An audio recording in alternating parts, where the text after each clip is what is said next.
So we got a short week today. So as I said, I really plan on having your exams graded by today and handed back, as you saw on the homepage, if you looked at it yesterday. But unfortunately, things did not work out the way I intended. So they will be handed back on Monday. I can guarantee you that for certain. Okay. That way, also, just as a bonus there, honestly, that gives you time. That gives you a full week plus a weekend. So you can talk to me right after class if you want about the exam to figure out some help there. You also get Wednesday, so it's not like so you get time to marinate on it. So we'll talk more about the policies of the exam redo when I hand it back. Suffice it to say, just quick couple things on that is what you want to do is you're going to get handed back your exam. When you're turning in an exam redo, take out the staple all the work to the back. The redo should be stapled to the back of the paper. Now, I will be posting an exam, like a blank version of the exam so that you can work directly onto the exam if you'd like. If you want to do it on paper, that is fine. But please make sure that it is well organized, no frillies on the sides, none of that. Just label each question. Like I won't grade it if they're not labeled. So if it's like 1, then 17 and blah, blah, blah, like if it's jumbled and there's no numbering, won't grade it. And then last but not least, if it's sometimes people make not necessarily mathematical mistakes, but like can't think of the right word for it, but like a literary mistake, like forgetting to include a limit when there should, like adding a limit when there shouldn't be a limit, or putting or not including a limit when there should be, or something like that. If that's the case, you don't need to go ahead and redo the entire problem. Just say why you got marked down and why you know that you should, like what the correction should be. Does that make sense? So like if your answer was something like this, like if the problem had said and you wrote limit as x approaches 7 equals 5, I would have marked you down a point because the limit of what, right?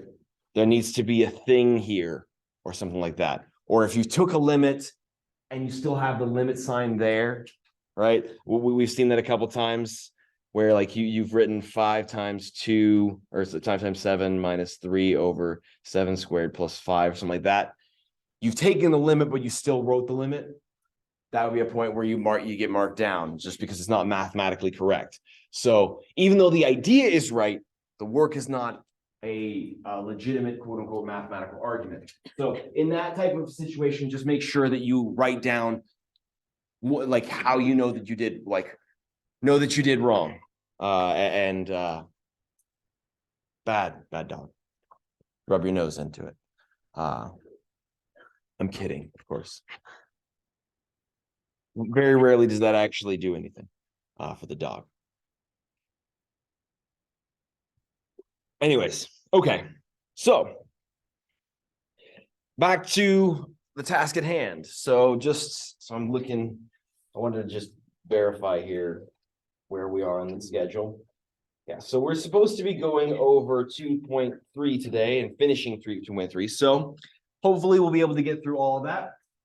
We're on 2.2 still, and if you remember from last time, we had these important formulas. Basically, the derivative of constant is 0.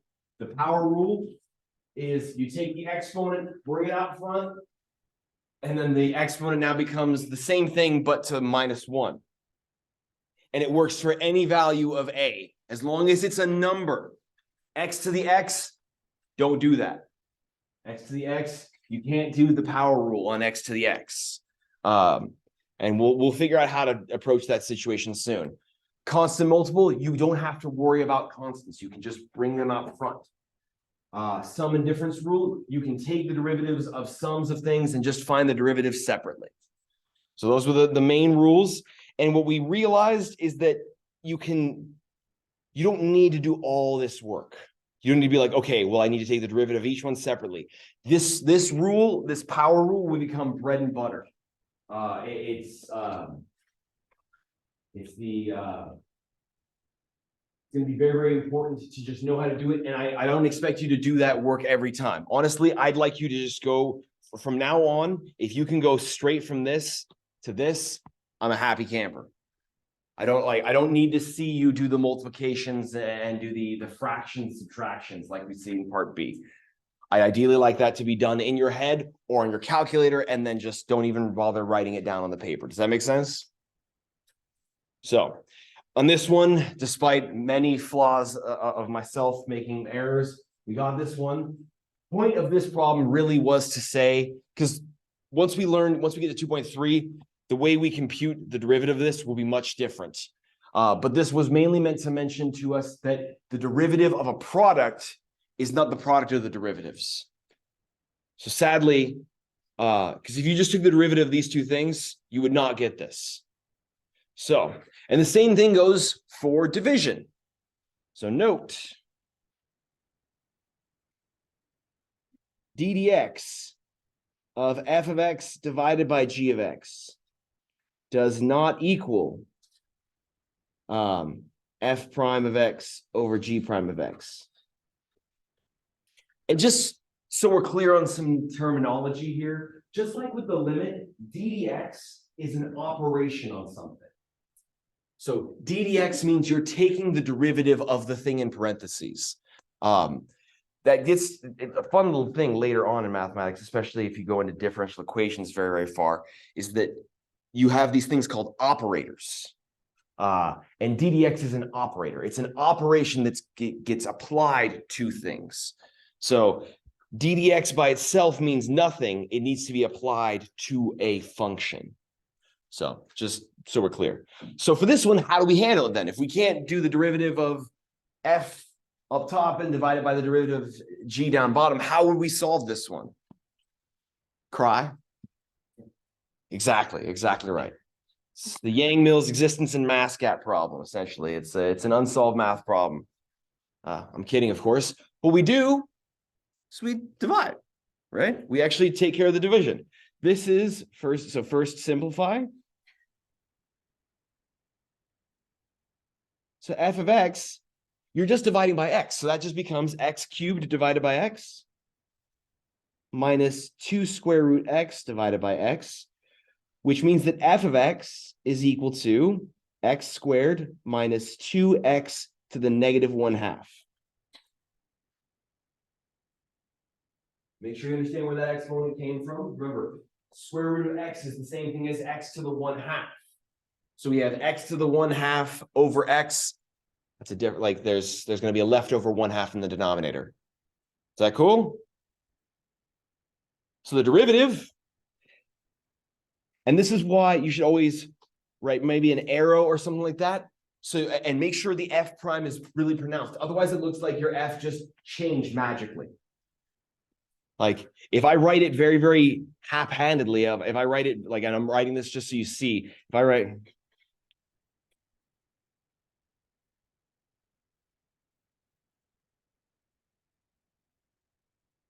it looks like just f of x became a new function. So just make sure you're very, very clear on that f prime, or you make it on a separate line. I only say that just because I know it happens to me all the time. Well, it did when I was before I learned how to organize my work better as a student. And so it would come times when you needed to use the derivative for something else and you get confused with the function. Anyways, just make sure you take some space to write down your derivative. So this is just going to be 2 power rules. Derivative of this, 2 to the x to the first. 2x to the first power. And then 2 times negative 1/2, sorry, negative 2 times negative 1/2. That's positive. So positive 1x to the negative 3/2. And that is our derivative.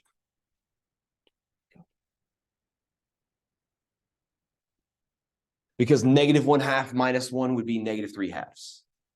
And feel free to use your calculator. If you're using the calculator I recommended, it should be like it starts off in standard form. So it should just give you the fraction right off the bat.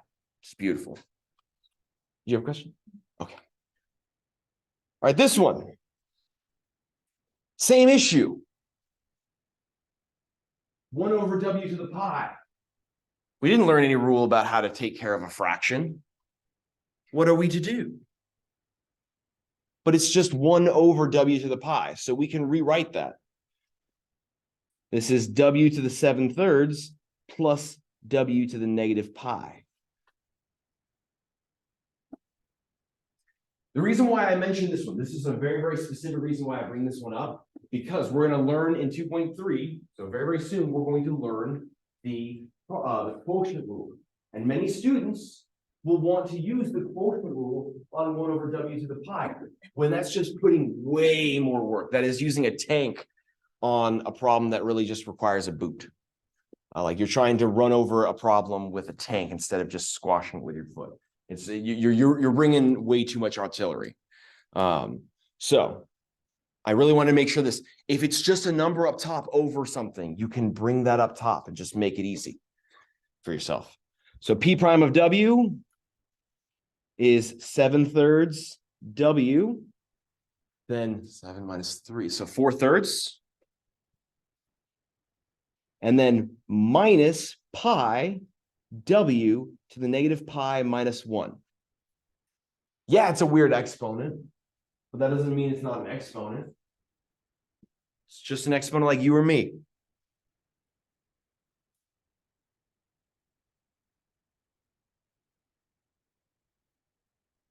So yeah, it looks funky, but just remember pi is just a number. So that constant, whatever it is, we can't combine it into a nice single number because you're trying to take an irrational number, pi, and subtract 1 from that. You can't get a nice number from that. That's Paul. 4/3. Yeah, up in the exponent, 4/3, yes. Okay. Any questions on that? Oh, Elizabeth. So why is it that the exponent is becoming like the first part?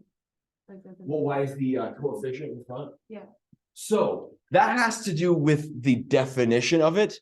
And the proof of it is not too terrible. It involves something we do you guys remember from way back when, the binomial theorem? It's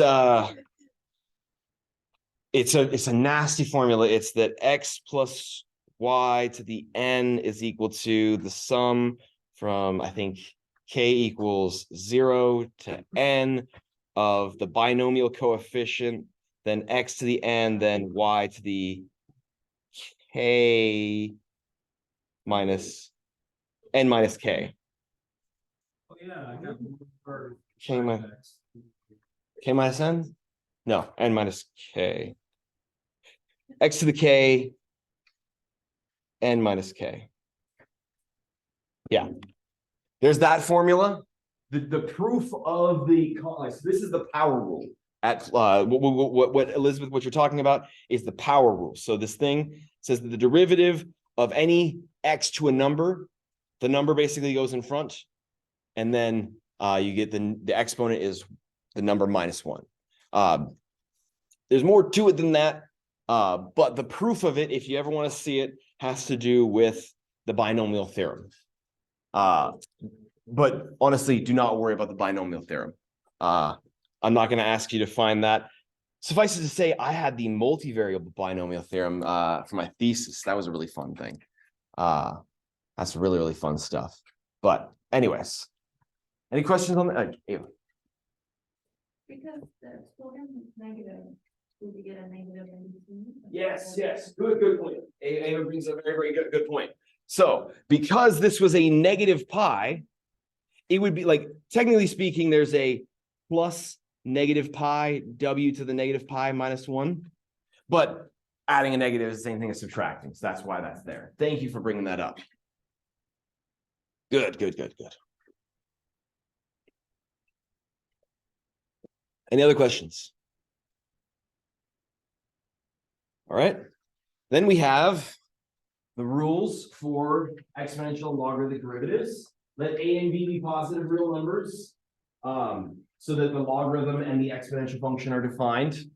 Then the derivative of e to the x. It's the coolest derivative ever. And this is why e is my favorite number. The derivative of e to the x is e to the x. This is one of the only functions. It's the only function that's non-constant that its derivative is itself. The only function that does that, which is miraculous. The concept of how E was created actually has to do with Leonhard Euler, if you don't know who that is. His name is spelled this way, which makes it sound like Euler. So great joke way back in the 80s was if students were confused, they'd say, anybody have any questions? Anybody? Euler. Instead of Bueller, because Ferris Bueller's Day Off. Please tell me it's still relevant. Hasn't anybody not seen Ferris Bueller's Day Off?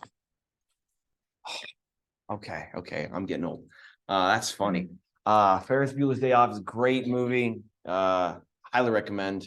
The very end is my favorite part, and he's like, "What are you doing here? Go home."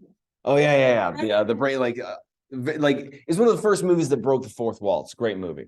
Really, 1960s film? no, it's 1980s. John Hughes, one of the greatest directors of all time. Pretty in Pink. Forget. There's a lot of other ones that John Hughes did. But anyways, so Euler was trying to figure out an exponential function that had a derivative that had a slope of 1, or a tangent line that had a slope of 1 at 0. And that's kind of how E got created. But there's more to it than that. But if you want to know more, feel free to ask. Now, if you have a to the x for any other exponential function besides E, then it's going to be ln a times a to the x.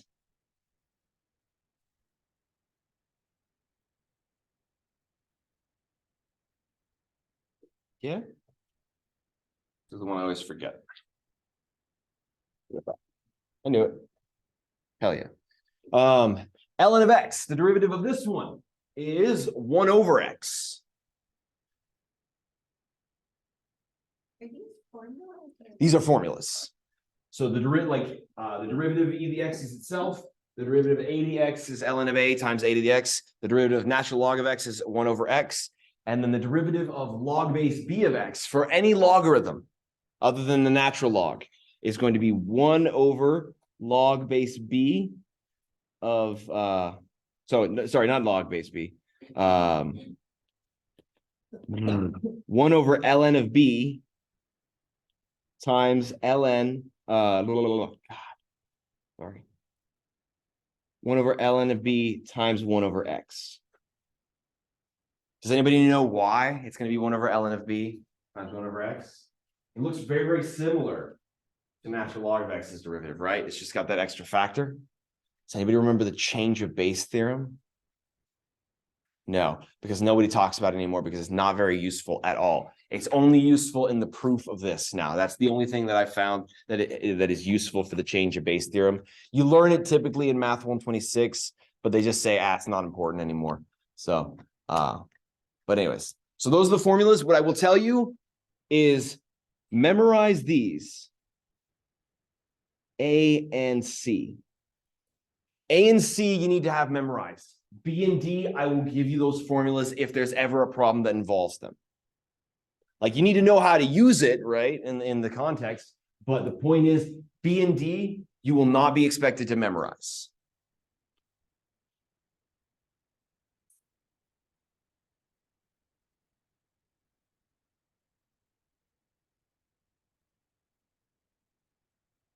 So they will be provided on a quiz or an exam if need be.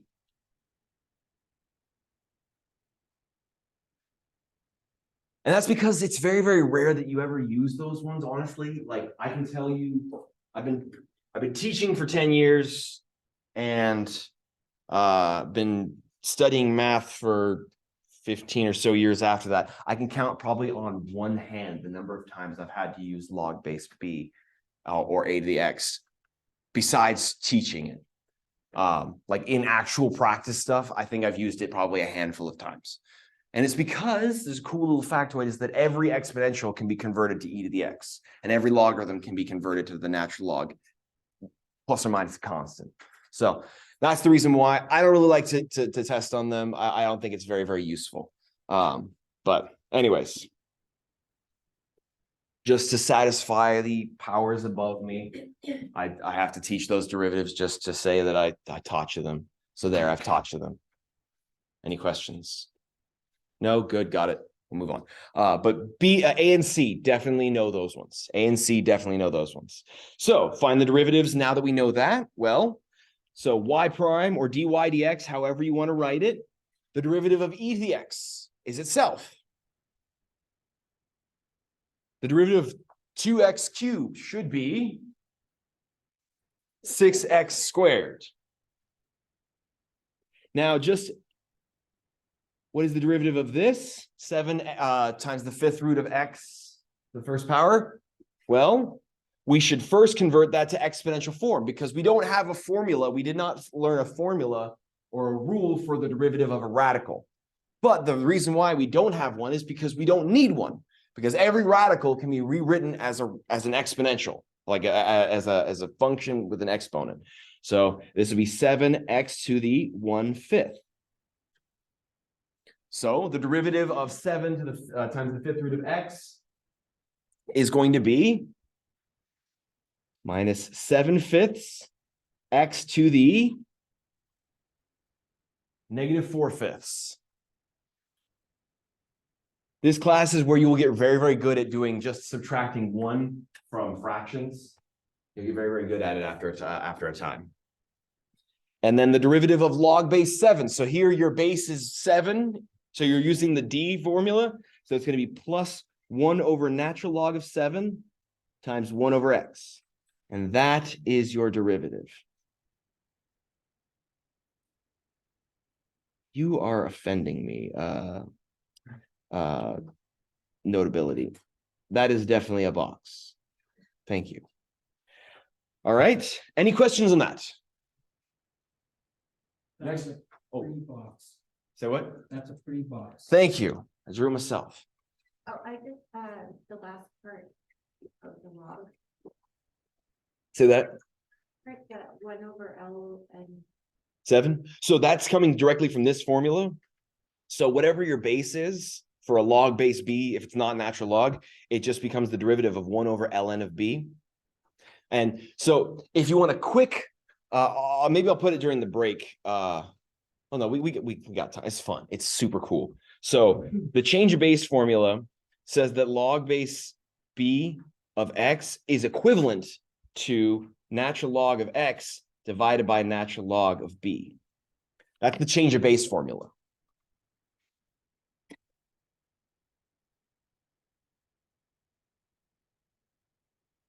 Now, natural log of b is just a number. It's an irrational number. I mean, it might be rational, depending on what b is. But it's just a number. So it's a constant. So this is the same thing as 1 over ln of b times ln of x. And now if you were to take the derivative, you can bring the constant out front, which is where that 1 over ln of b is coming from. And then the derivative of natural log is 1 over x. So that's where that ln b comes into play. And that's legitimately this is so cool because it just shows you the connection between logarithms. Logarithms are one of my favorite things to talk about in 126 because they are so cool. They have so many fun properties. And one of them is that basically you can just smudge things. The logarithms are just kind of smudge versions of each other. Like one of them, all you need to do is it's on silly putty and just stretch it a little bit. It's pretty cool. Okay. This one, g of x equals 3 ln x minus 21 to the x plus 5. So a lot of students will also want to try and use the power rule, but that's not a power rule, 21 to the x. That's a variable in the exponent. Once you have a variable in the exponent, power rule goes out the window because the power rule only works for numbers, not for variables, because variables can vary. So g prime of x or dg dx, however you want to write it, g prime of x is going to be 3 times 1 over x, because the derivative, like the constant, you can ignore it, put it out front. Derivative of natural log is 1 over x. And then minus ln of 21 times 21 to the x. And then plus 0, because the derivative of a constant is 0.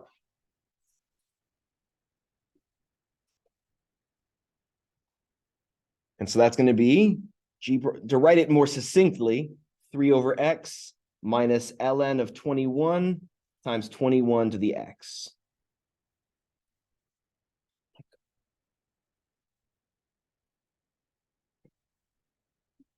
Any questions on that?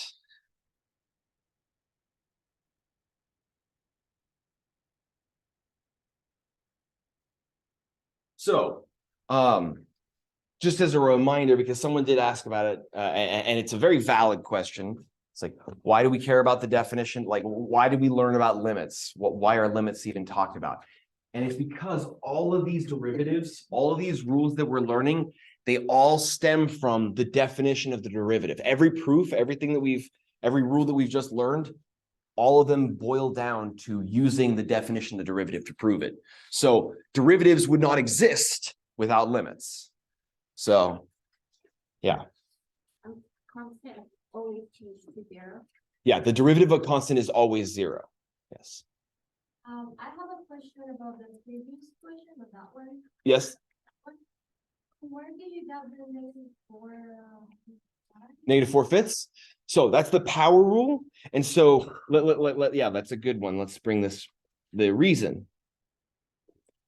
So ddx, the derivative of 7x to the 1/5 would be 7 times 1/5 x to the 1/5 minus 1 by the power rule. So like it's the power rule. So you bring the power up front, like you put power up top out front, and then you subtract 1 from it in the exponent. So 7 times 1/5, that's 7/5. And then x to the 1/5 minus 1, that'll be negative 4/5. Thank you for bringing that up. That's a very, very important one to talk about. Because I did hand wave a lot, like not hand wave, but I did skip a lot of the algebra there. Thank you for bringing that up. Any questions on that? Yes, Paul. I'm gonna close a look at that thing you had there. Oh, the bottom one? On top of. What's going on? The log B. So Oh, sorry. That. Yeah. Yeah. Read that light a little bit better. So that when you're taking the derivative, you really are just bring constant up front, and then the derivative of ln of x is 1/x. So that's where that formula arises from. The proof that the derivative of a to the x is equal to ln of a times a to the x is actually much more fun. So much more clever. But and if you want to know, feel free to talk to me. Otherwise, we'll just accept that as facts. All right. Any questions? All right, so now we get to do some fun problems. Oh, for part B? No, the purple. Purple. Yeah, Oh, it looks purple, like it's pink on my screen because the geniuses who designed this building. okay. Thank you. I think I'm gonna always make, please remind me, guys, every semester from now on, like even when you're not my students, please remind me never book I-308 because this drives me nuts. And yes, I'm gonna complain about it every day for the rest of ever. So I might be able to do that. Actually, that might not be a bad idea. Good point. Instead of cursing the darkness, let's try to find the light. Okay. Determine the values of x for which the function h of x equals 2x cubed minus 1/2 x squared minus 15x plus 3 has a horizontal tangent line. Okay. So when we're looking at this problem, we need to understand what it's asking. What would it mean to have a horizontal tangent line? A slope of 0. So let's underline that and make that mention. A horizontal tangent line. This means tan line would have a slope of 0, i.e., want x such that f prime, or sorry, h prime of x is equal to 0. That's what this question is asking. If we're trying to find where it has a horizontal tangent line, so I'm sorry, guys. Is there any way I do it the other way? Why was that? Is that better or worse? Worse. Sorry. Think of a blanket. Place, table it up top. You said that last time too. Yeah, I'll actually do it this time. Like, so, oh, come on, we got money, let's put some blinds, let's make this a little more homey. You can put one of those huge Mexican tiger blankets. That's. You know what, I have a Seahawks blanket, that a person that I don't like gave to me. So maybe I'll just put it up here. Long story, don't like this person. Anyways, so. Does anybody does anybody not understand why we're gonna make h prime of x equal to 0 just to solve this problem? Makes sense to me. Okay, so we need to find h prime of x. That would be 6x squared minus x minus 15. And then plus 0, but we don't need to write that, right? So h prime of x equaling 0 would imply that 6x squared minus x minus 15 is equal to 0. Now, ideally, oh, yes. Oh, isn't there supposed to be a +3 thing? The derivative of a constant would be 0. So there should be a plus 0 at the end, but adding 0 doesn't do anything. So I just ignore it. And 115. So the derivative of, great question. So ddx of 15x would be 15 times 1x to the 1 minus 1, Oh, which is 15x to the 0, which is 15. It's a hidden one that, like, this one that is an interesting situation. And I'm hoping nobody will ask me, well, what about if x is equal to 0? 0 to 0 is not defined, but that's the intuition behind it. Is that so? The derivative of like ax is just the constant itself. got it. Good question. Very, very good question. And then ideally this will factor, but if it doesn't, we always have an amazing tool in our back pocket called the quadratic formula that can be sung to Pop Goes the Weasel, right? You know that one? I won't. X squared root of b squared minus It's 4ac all over 2a. There we go. Exactly right. I sang it with Elizabeth once. Won't sing it again. Don't ask. But this thing should factor to. Does anybody know the factorization? Because I haven't seen it yet. 3x minus 5. And then 2x plus 3. Let's see, let's make sure negative 15, negative 10x plus, yep, very good. All right, so that gives us our answers of x equals 5/3 and negative 3/2.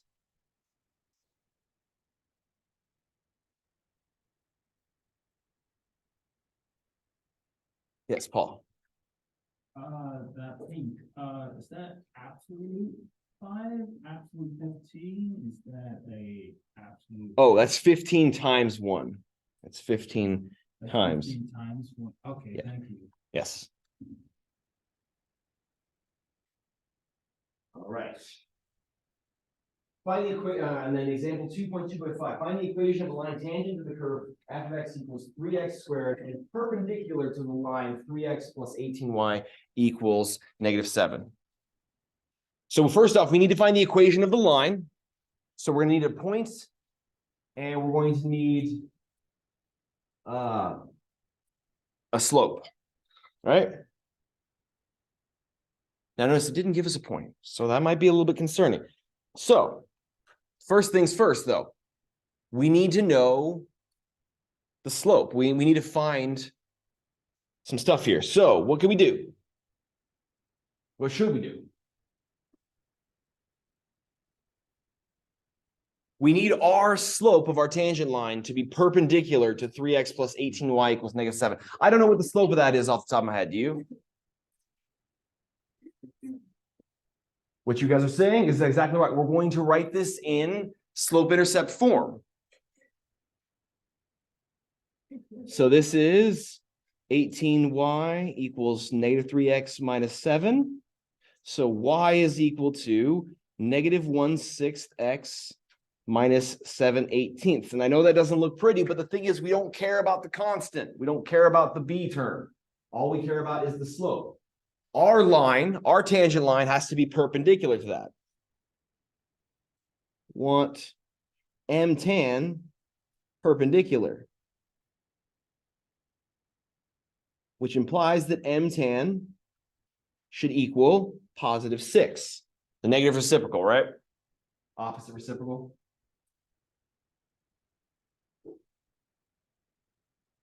So if m tan, if the slope of our tangent line is supposed to be 6, this means that f prime of x needs to equal 6.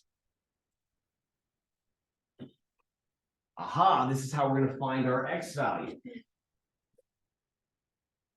So f prime, what is f prime? 6x equals 6, which gives us that x equals 1.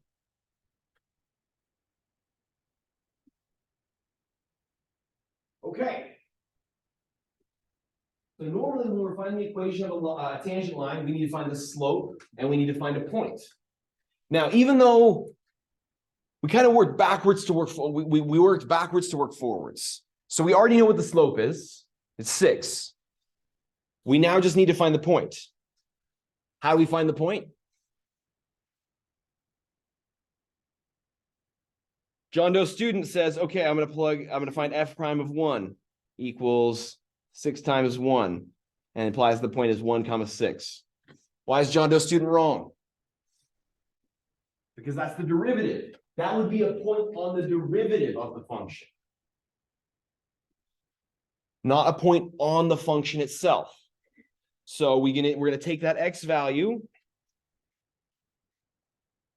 plug into f of x to find the coordinate point. That is to say, f of 1 is going to be 3 times 1 squared, which is 3. So we have the point 1, 3.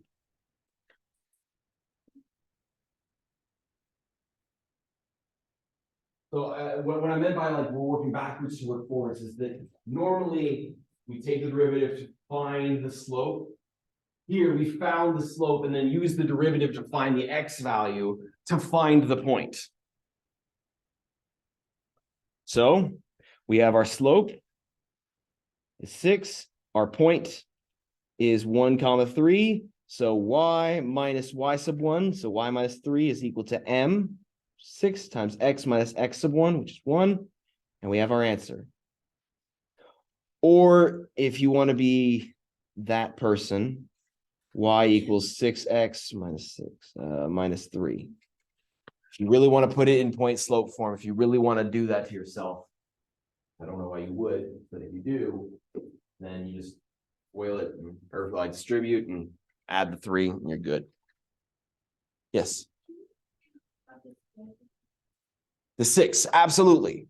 So we wanted our tangent line to be perpendicular to 3x plus 18y equals -7. And as such, we need to know what the slope of that line is. So we converted that line to slope-intercept form. That way we can find what the slope is, and it ended up being -1/6. We want our tangent line to be perpendicular to that. So our tangent line should have a slope that is the negative reciprocal of this number. So -6, or like doing it in full detail, so it would be -1 over -1/6, which is +6. Yeah. So when you're finding a perpendicular line, flip it and change the sign. So if this had been like just as a reminder about perpendicularity, like if your slope is 2, then your perpendicular slope is -1/2, and so on and so forth. So it's the negative reciprocal. Yes. I got lost after we found that derivative. Okay. So after we computed the derivative and like why this is true. Yeah. What did we do after we found the derivative?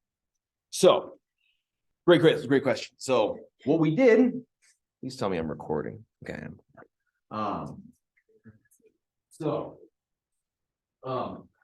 We need to make sure that our tangent line has a slope of 6. Now you find the slope of a tangent line from the derivative at any given point, right? The derivative gives you the slope of the tangent line at a specific value. It's a function for the most part, but when you plug in specific values, you get slopes of tangent lines. So if we know that our tangent line has to have a slope of 6, then we know that f prime of x needs to equal 6. So f prime of x we compute at the same time. 3 times. I don't know why it keeps activating. Does anybody else keep doing that? I think the matrix is breaking. But the derivative of 3x squared would be 6x. So we need our derivative, 6x, to equal our slope. And that gives us an x value. That tells us that is the one place where this derivative, or the one place where this function has a slope of 6. So if you look at it, and it kind of makes sense if you look at a picture of what's going on, why there's only one value. 3x squared, that looks like this, right? And the perpendicular line, so it looks like this. This is that perpendicular line, y equals -1/6 x minus 7/18. And so the only line that would be perpendicular to this and also on the and also tangent to our graph would be right about here to form that right angle. This is our tangent line. Does that make sense? Great question. Great question. So there should only be a one x value. There are times when you get multiple that work, but this is one where only one x value. But if we got multiple, then we'd have multiple lines. Was it possible for that to happen? Is it possible? Yes, yes. Okay. Okay. So what time is it? It's 10:30. Okay, yeah, we're good.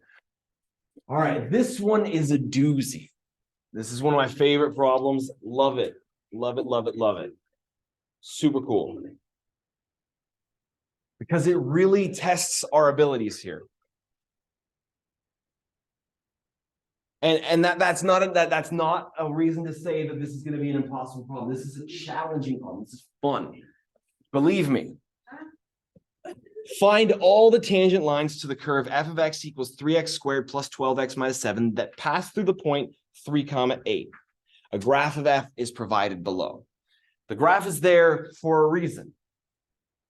So, just so we're clear, that little dot, this is the point 3, 8.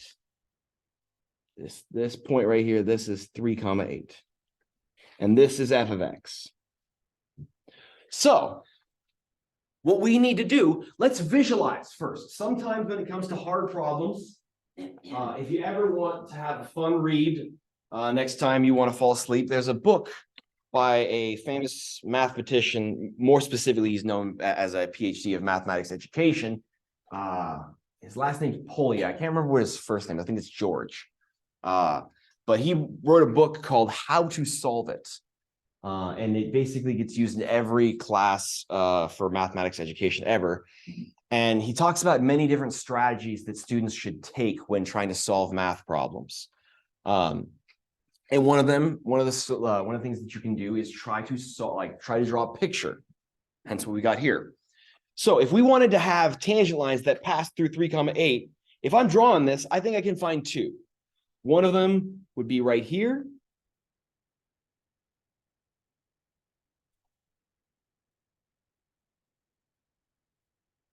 Make sure that actually lines up. All right, that's one tangent line. And then, I mean, we could have the other one, and I'm going to draw this one kind of in dashed. This is our second one. That would be like right here. So let's kind of angle it.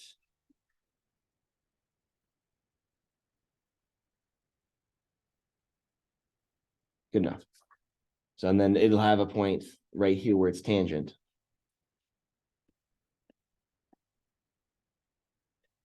But since, and this is an important thing to know about mathematics. Since that's an arbitrary point, it doesn't matter which one I use as my visualization. They're both gonna be used the same way. Now, okay. Now that we got our picture to help us through this a little bit, and I know it doesn't look like it helps us very much, but think about this. We know that the slope of the tangent line comes from the derivative, right? But we know another way to calculate slope, right?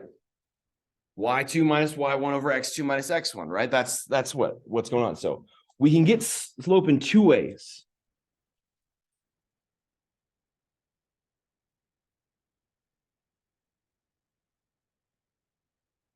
We can do it by option one is using the derivative. And option two would be using the slope formula. You know, m equals y sub 2 minus y sub 1 over x sub 2 minus x sub 1. Now, why do I mention this? Well, this is math.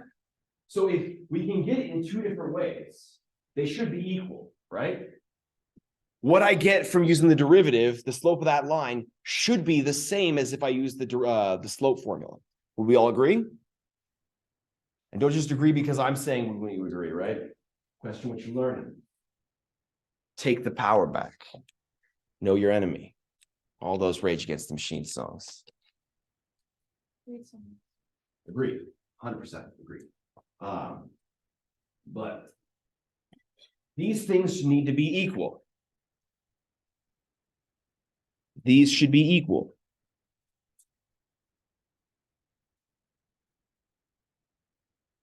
And I'm going to tell you why I did this first from the start. And so this has to do, by the way, I think I mentioned this in the first day of class. But one of my favorite studies that I quote basically every semester because it's so important to me was a research paper done by in mathematics education where a teacher took her students that were exceptional in her course and her students that were performing at the level of the course and divided them up and watched them do a very, very challenging math problem to see how they approached it. And the students that were very, very proficient and advanced would try one route, get stumped, go back to the beginning, try a different route, get stumped, go back to the beginning, try the first route again and get farther, then get stumped and go back to the beginning, and just learn from their mistakes. Whereas the students that weren't good at math would keep going the same direction over and over and over again, never getting farther. Sometimes they would, but most time, by trying different avenues, you start to learn, see different things. And the reason why I mentioned that is, well, how do we know? We don't know what this point is. So how do we do it? So that's okay. It's okay to not know the point. We don't know this point.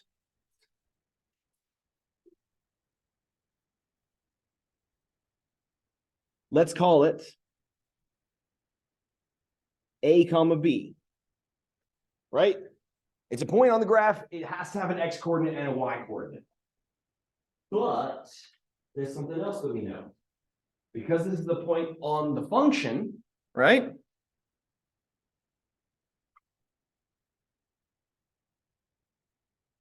Note, since this point is on the function,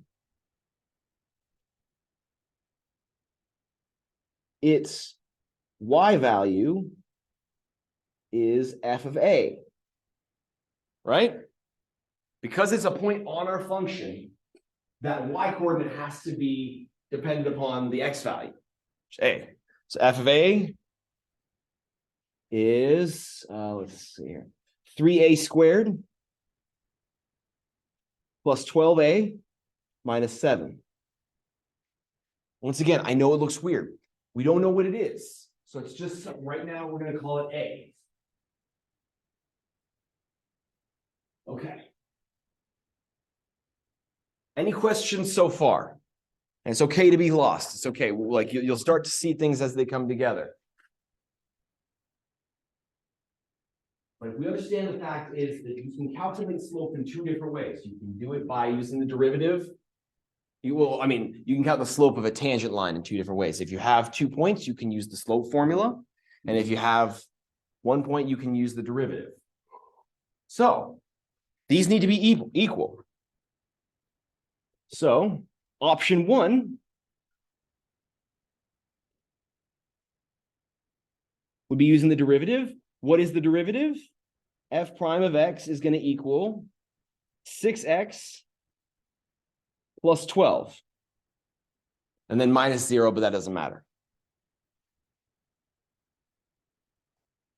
Is that okay? Any questions on that? So the slope of the tangent line, m tan, should equal f prime of what value? 3? 8. Right. We're trying to find the slope of the tangent line at this point, which we've called a comma b, but its x value is a, so f prime of a, so it equals 6a plus 12.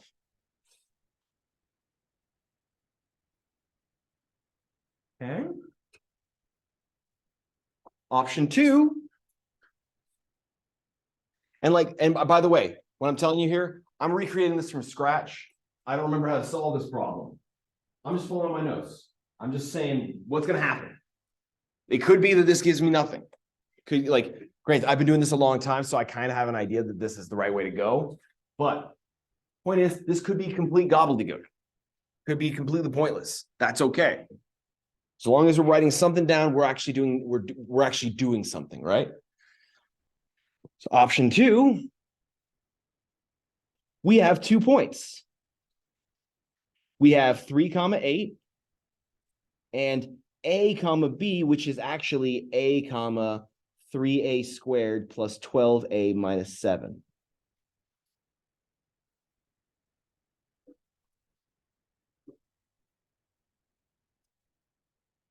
So 3 comma 8 was given. Then we had the point a comma b. That's the line that connects that purple graph there. So it has a comma b, but remember from that little note there that the y coordinate is going to be the function evaluated there. So this is our x1, x1, y1. This is our x2, y2. And so m tan could also be equal to y2, so 3a squared plus 12a minus 7 minus 8, all divided by x2, which is a minus 3. Writing that a little bit prettier, that's 3a squared plus 12a minus 15, all divided by a minus 3. Okay, getting there.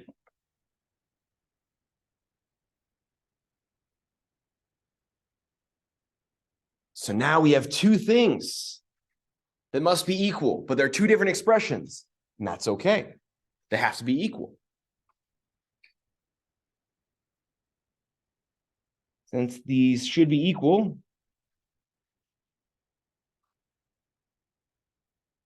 we get 3a squared plus 12a minus 15 divided by a minus 3 should equal 6a plus 12.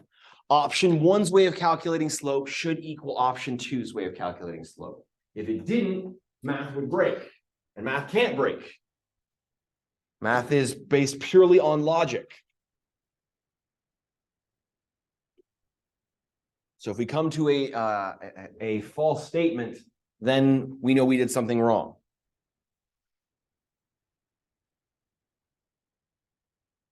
Right? How would we solve this?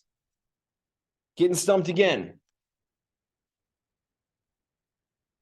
Well, I don't like fractions, do you? I'm kidding. I like fractions. Fractions are fun. I'm just trying to be relatable to the kids, you know. Oh man, I hate math. Right? That's why I do it every day. Didn't you just factor it out? Well, we unfortunately we don't I don't think this thing factors. No.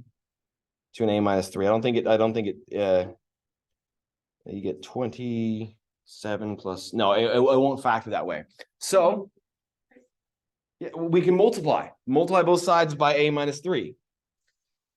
Like, yes, we are going to be multiplying by an expression, which can cause some issues every once in a while, but it's going to be okay here.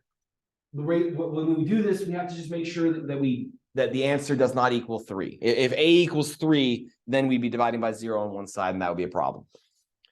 But that gives us 3A squared plus 12A minus 15 is equal to 6A squared, 12A minus 18A, so minus 6A minus 36. And this is where we should start feeling pretty good. We should start feeling pretty good. We have an equation, and based on our graph, it looked like there's only two lines, right? There's only 2 lines. This is a quadratic equation, which means there's 2 solutions, so we're pretty confident that we're on the right track. So all we need to do now is solve. So let's bring everything over to one side. 0 equals 3A squared minus 18A minus 21. And luckily for us, this took me a long time to create this problem, by the way, because I wanted to make sure that it factored nicely, and it does. Factors, you can factor out a 3 right from the get-go. 3 times A squared minus 6A minus 7 equals 0. So 0 equals 3 times A minus 7 times A plus 1.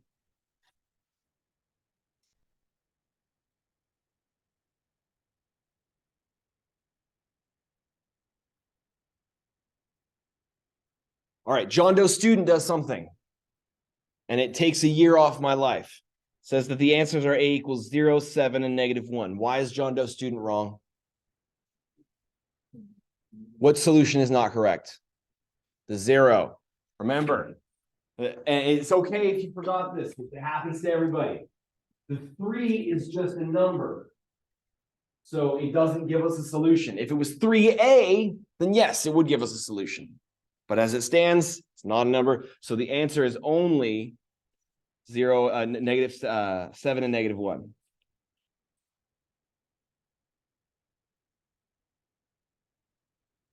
And in the interest of time, I'm going to change the wording of the problem to just say find the x values, not find the tangent lines.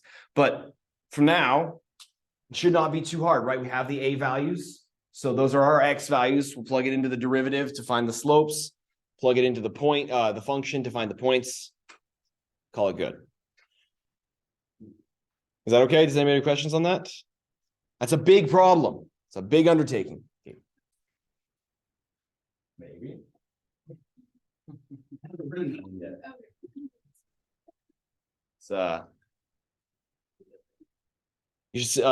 So I believe in this section, let me go here. Let me check the exercises. I'm pretty sure. Yeah, where is it? I'm pretty sure didn't I do one like this? Maybe not. Maybe it's in 2.3. Yeah, I think it's in 2.3 or 2.4. There's a problem that you'll see in the exercises that I give credit to my calculus instructor because it was on his exam 1 year, and it's not as nice of a function. It's really interesting guy, but I remember one thing he said. I never forget it. We were asking him how to do this problem on our homework assignments. I had him for my calculus class, and then I had him in my in my senior year for real analysis. We were really stumped on a problem, and one of my fellow friend students said, like, can you give us a little hint? And so he told us how to do the problem, and he's like, and so we're gonna let this be our partition. And one of the students said, can we do that? And he said, I can do whatever I want.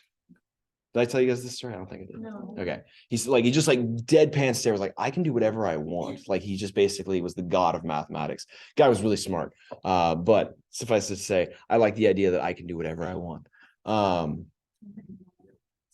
Pretty much. The dude wore gold Nike shoes, like sparkly gold Nike shoes with a with like full tire. So cool guy. Anyways, we'll just say find all x values. I'm gonna cross this out.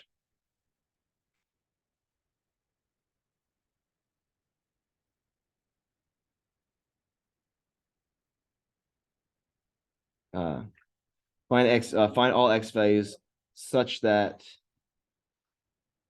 the tangent line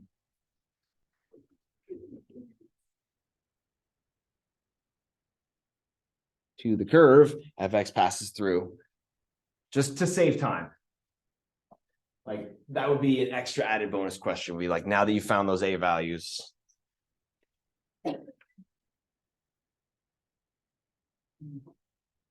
So, we all good? All right, so applications, just as a reminder. So the position function is s of t. That's the way we denote it in this class. I'm pretty sure that's what physicists will always use. Do they? Okay, cool. And the velocity is the derivative of the position function. So v of t, which we'll use to denote the derivative, is the derivative of s prime of t.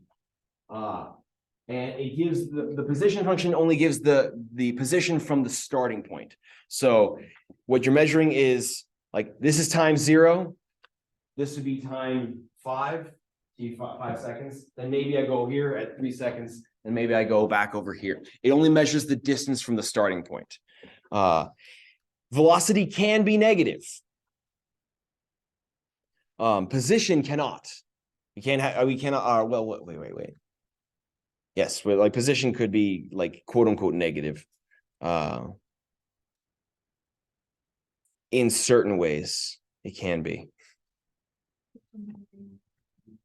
Yeah, it depends on the orientation. Like if you're talking about distance, then distance is positive, but positioning could be negative based on where your starting point is. That's neither here nor there. Just letting you know that velocity can be negative. Like that would be like going backwards in relation to where you are. So the position function of an object is given by the function s of t equals 1/4 t to the 4th plus t cubed minus 8t squared minus 48t, where s is measured in feet and t is measured in seconds. Find the velocity of the object after 5 seconds. What is this question asking us to do? Like mathematically, what is it asking us to do? Find v of 5? Is it saying find when v of t is equal to 5? What is it doing? So t is equal to 5. So we're trying to find, i.e., find v of 5. Well, to find v of 5, we need to find the derivative. We need to find what v is. So v of t is equal to s prime of t. So in this context, that would be t cubed plus 3t squared minus 16t minus 48.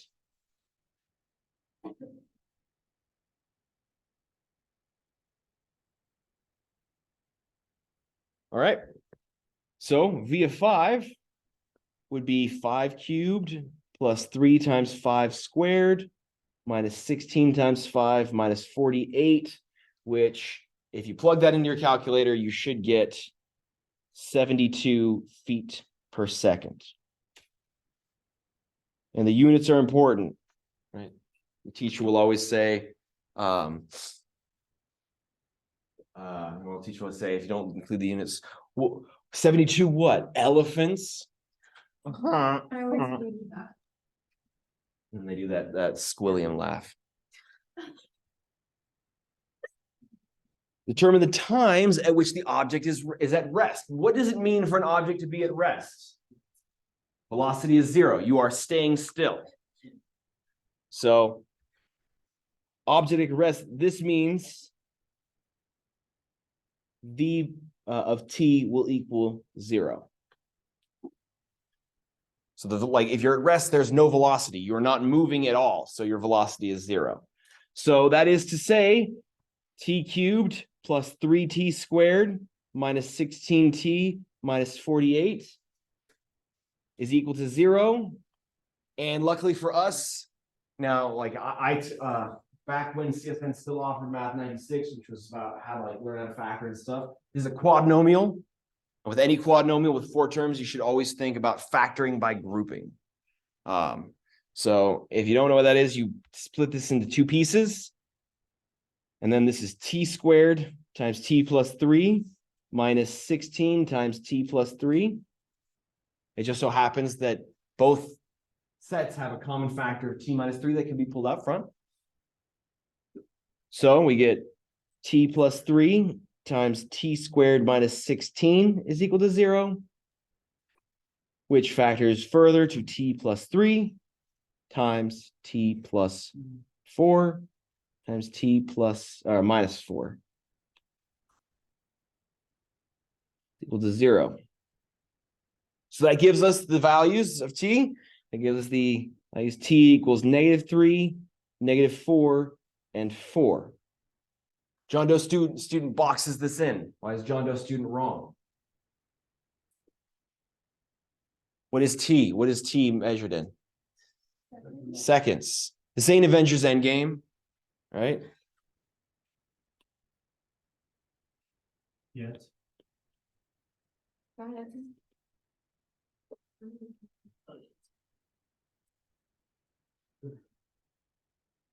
I gotta relate to the kids more now because I would used to say Back to the Future, but apparently that is in the same vein as Ferris Bueller's Day Off. So I gotta think of a new thing. I do too, but apparently some people have not watched it. Well, one student. How has anybody not seen Back to the Future? See? What the heck? You guys See? are missing out on It like was the best. well known back in the 2000s. Well known back in the 2000s, yes. But anyways, it's okay. It's okay to not watch that. It's a good movie. Michael J. Fox, great thing. But anyways, so t equals 4. So t equals 4 only, because that's the only positive time, right? That's the main thing I'm just mentioning here. I deliberately chose this so that 2 of the answers would be negative, so that we know that those things can't work because time is not Negative. negative. Time cannot go negative. We cannot go back in time. Good point. Good point. No. And time was measured in seconds. 4 seconds. Thank you, guys. Gotta remember the units. Okay. We're gonna omit this one. This one's not that important. Don't worry, I'm coming back. It is biology.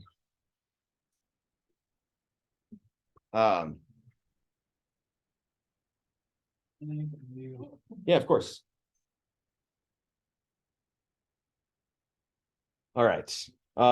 So let's go ahead and take a 5-minute break. Let's come back at 11:01. 11:02. Let's go an actual full time period. So people watching the recording, get up and stretch. We'll be right back. All right, we are back and we've got a lot to do.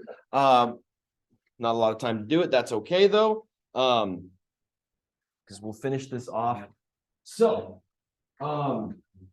my recommendation is today after class, maybe tonight, do some problems of this.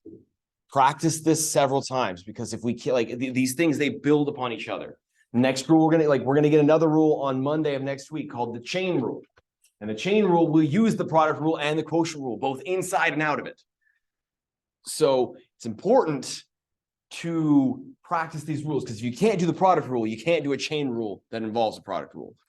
So please practice this a few times so that it's stuck in your memory.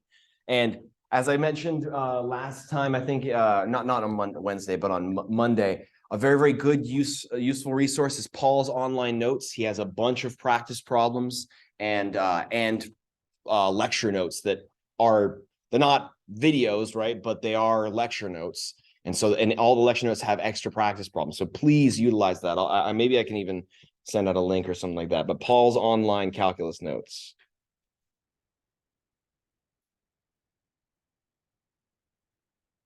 So, I mean, I have my exercises, maybe but if you want more, or maybe you want like while you're practicing the basics of it, maybe you want some slightly easier problems to work with, then check out his. He might have some extra ones that are on that same level, just to practice it more on your free time. I really, really recommend it.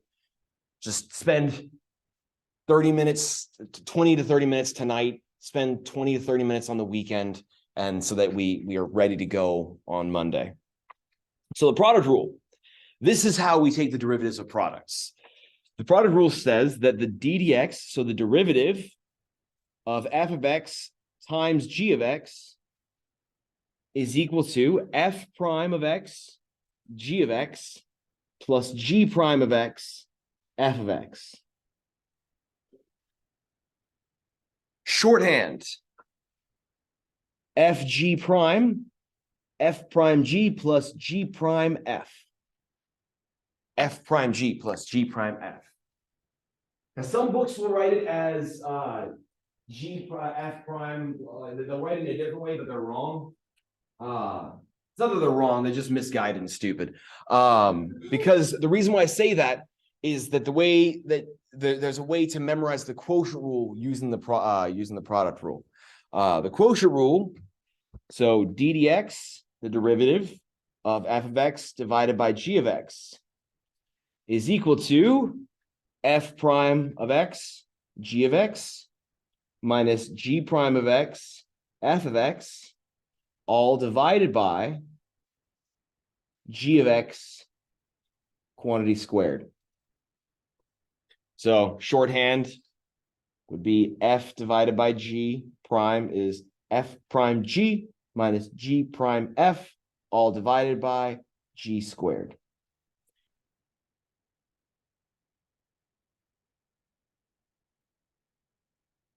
Now, there's a mnemonic device that some people say is low d high minus high d low over low low, because so d high or d blank means derivative of that. So the first thing is low d high minus high d low all over low low.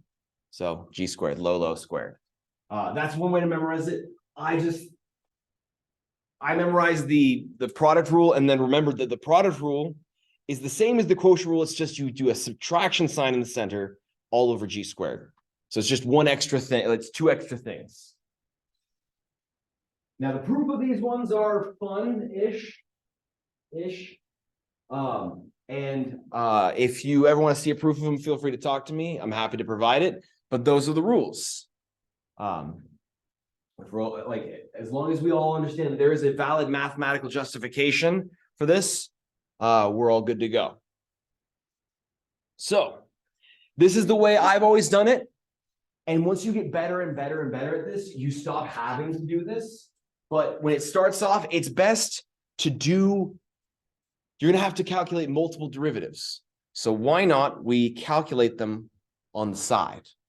So what I like to do is I call this baby f and this baby g. And what I'm going to do is off on the side, I'm going to calculate baby f prime and baby g prime.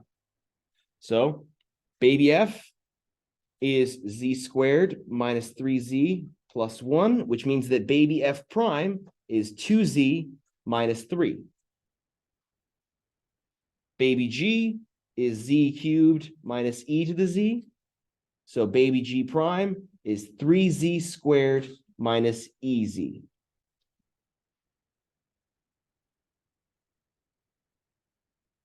So now we have everything we need. That's the reason why I like this, is this basically becomes our key. So now all it is taking these things and putting them into the formula. The formula, and this is another way to do it, by the way. This is what I would encourage you to do every single time you're doing practice problems until you've got it memorized. Just rewrite the formula. So h prime of z be f prime g minus plus g prime f. Let me write that in a different color, actually. So let's do so. H prime will be f prime g plus g prime f. No, I don't want to do that in that color as well. That's red. We already did that. I'm stupid. Convert. I know how to, there's a way to. Let's change it to blue. There we go. F prime G plus G prime F. So H prime of Z. The F prime 2Z minus 3 times G, which is Z cubed minus E to the Z, plus G prime, which is 3Z squared minus E to the Z. And unfortunately, I did not take into account that I needed more room. That's G prime, and then times F, which is Z squared minus 3Z plus 1.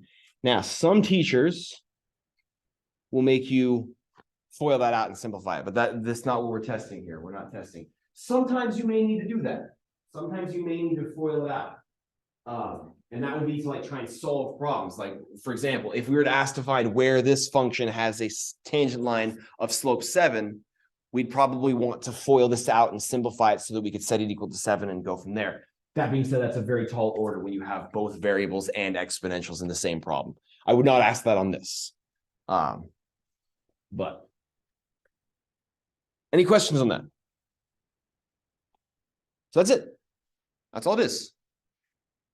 Find F, find baby F, find baby G, find their primes, then plug it into formula. F prime G minus G prime F, or sorry, plus G prime F.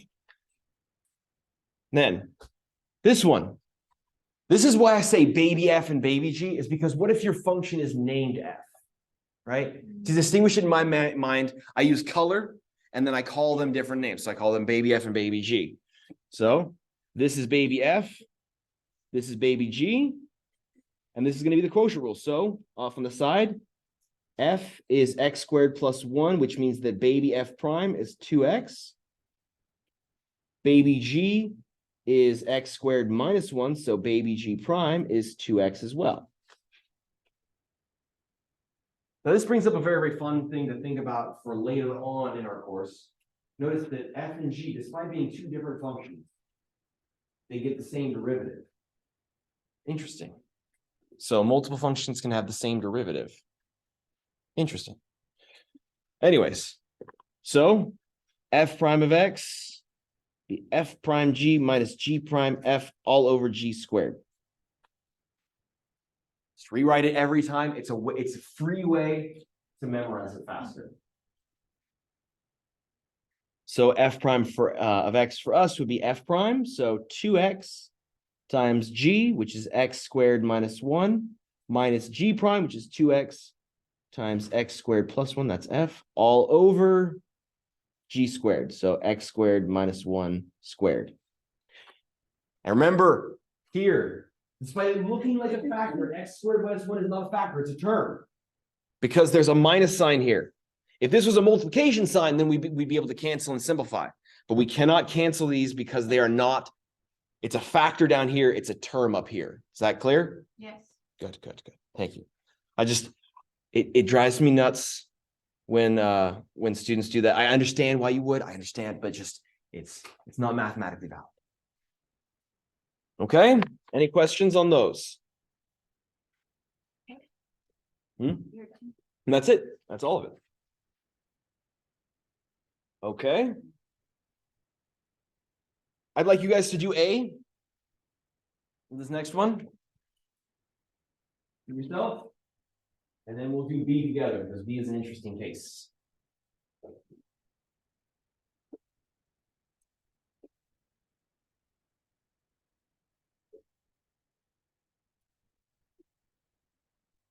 As you get better at this, by the way, so like the way, like at my stage, having done this so long, I don't even write my baby F's and baby G's. I just go straight to it. And if you feel comfortable doing that, be my guest.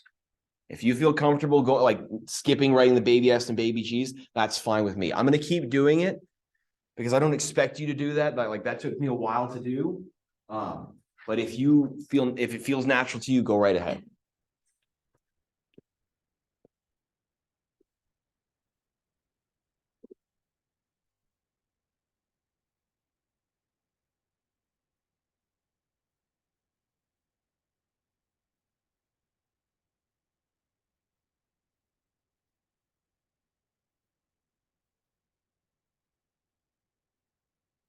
The derivative of ln is 1 over x, by the way. I wouldn't expect you guys to know that right now.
Okay, I've got the answer up here. So the derivative of x to the 3/4 minus 5, that's your baby f.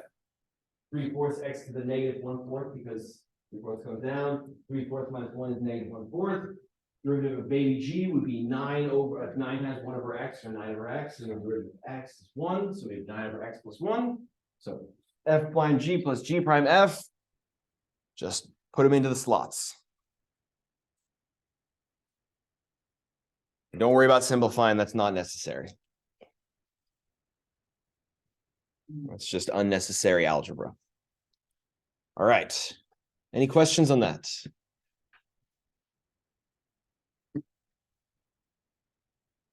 All right, now we get to the fun stuff. So g of t is t squared e to the t over t plus 1. So it's quotient rule. It's a function over a function.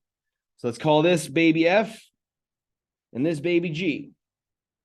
So baby f is t cubed e to the t. Well, what's the derivative of that? It's a product of two things. So it's a product rule within a quotient rule. So I need a product rule.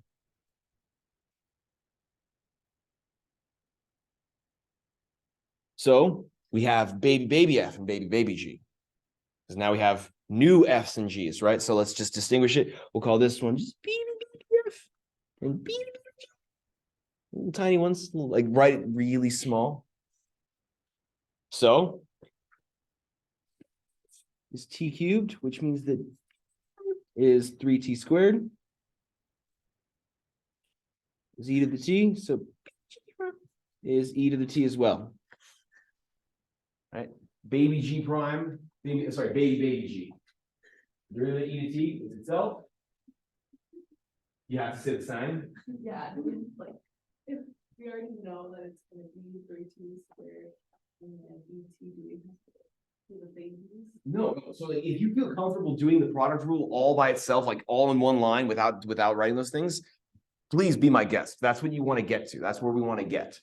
Just like with factoring, like when you were doing factoring, like once you were learning it, remember how you had to do like the AC box method and stuff like that, and then like you had to figure out the numbers that multiply and you write all that stuff down. The goal is to get past that. The goal is to just skip that algebra. So the goal here is going to be to skip that calculus. But so actual baby f prime is baby f prime, so 3t squared f prime g plus g prime f. And then g, original baby g, t plus 1. So g prime is 1. It can get pretty messy, so that's why I'm trying to do color coding. But even still, that can make it messy. So please take your time with them. Yes, Alex. Looking at the red at time, Mm-hmm. is that plus sign in between the two e's? Yes. I got to stop using t as a variable every once in a while. It looks like a plus. Yeah. Like a little tail on your t. Yes. I try to do that, but every once in a while I mess up. So those are those pluses from the baby? Yes, so so the plus in the middle is from doing the product rule on the on F. So F prime G plus G prime F. Oh, and that gives you that. That gives you the original F like red F prime. Yes. All right, so that means that G prime of T is going to be F prime G minus G prime F all over G squared. So G prime of T. F prime, 3T squared, e to the T, plus T cubed, e to the T. I'm just going to rearrange it to look at pretty. G of T is T plus 1 minus G prime, which is 1 times F, which is T cubed, e to the T, all divided by G squared, so T plus 1 squared. All right. Did I say T squared plus 1? I meant T plus 1 squared. Thank you. And that is our answer. And we don't need to simplify it, and we don't even need to like drop, like, I know technically multiplying by 1 doesn't do anything, but just so you don't have to write this monstrosity again. Can you imagine? Like that's a lot of pen strokes. That's a one-way ticket to carpal tunnel. Okay. So we got a lot more to cover. That's okay. But we'll pick up next time on Monday with the rest of the stuff. We might skip a few here or there. But that'll do it for today, guys. Have a lovely weekend. You'll be getting your exams back on Monday. Sorry, I don't have them today, okay? Oh, yes, that's the reason why I had the timer in the first place. All right, everybody, have a great break or a great weekend.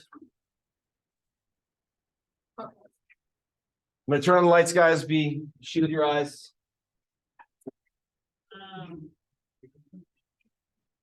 Is it okay for me to close this down or actually I'm gonna stop recording?